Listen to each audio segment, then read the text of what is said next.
Wednesday finally premiered on Netflix last month, bringing the return of the Addams Family in live action after nearly 30 years since the big hits of the early 90s. Directed by Tim Burton, the series is already a huge success for Netflix, being highly praised by the public and critics.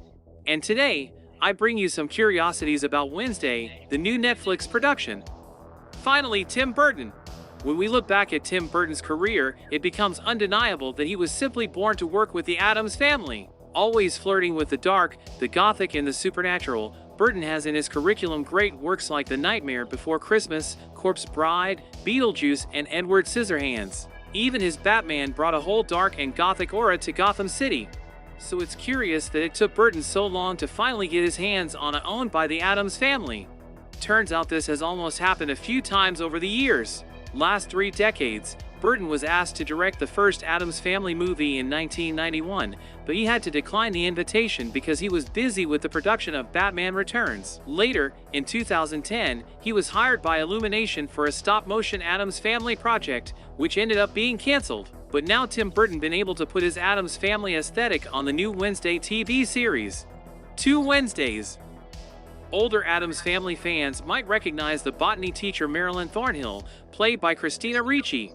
It turns out that, although it is very different, Ricci interpreted Wednesday in The Addams Family in 1991 and The Addams Family 2 in 1993. The new Wednesday, Jenna Ortega, declared that Christina Ricci supported her on set the whole time, but that the two never discussed the role of Wednesday, because they understood that they were 2 very different versions of the character, and Jenna wanted to bring her own identity. Christina Ricci and Tim Burton previously worked together on Sleepy Hollow in 1999.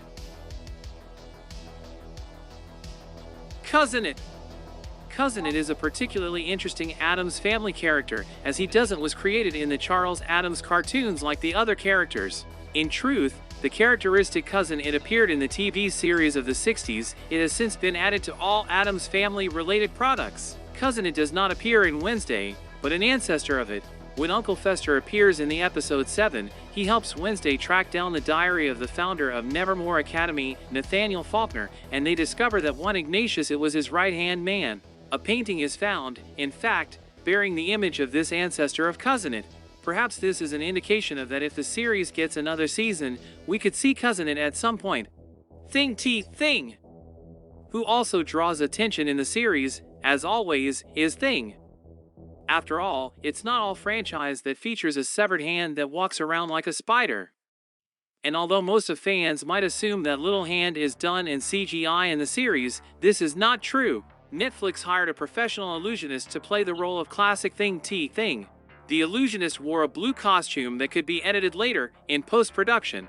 He spent hours hiding in the walls, under tables, and under the floor to get the perfect angles for the character. Gomez.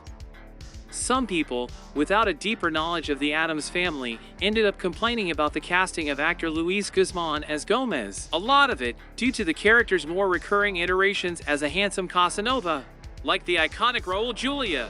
However, Luis Guzman looked like more the original Gomez from Charles Addams cartoons. This is the incarnation that Tim Burton was interested in reviving, bringing the characters with visuals much closer to the originals. Luis Guzman, he is also the oldest actor to portray Gomez, at 66 years old. The dance.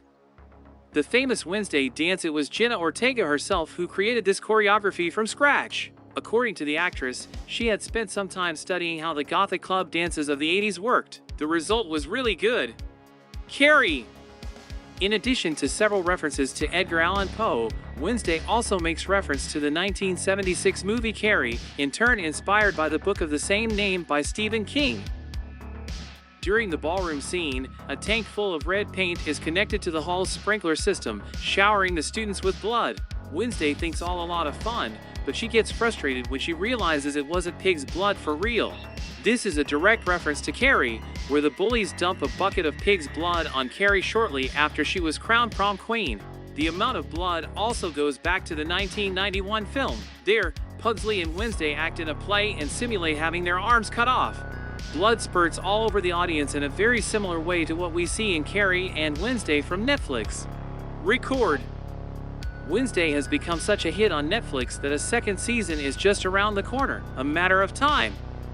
In an official statement, the platform confirmed that the series has become its biggest original English language release with a staggering 341.2 million hours watched.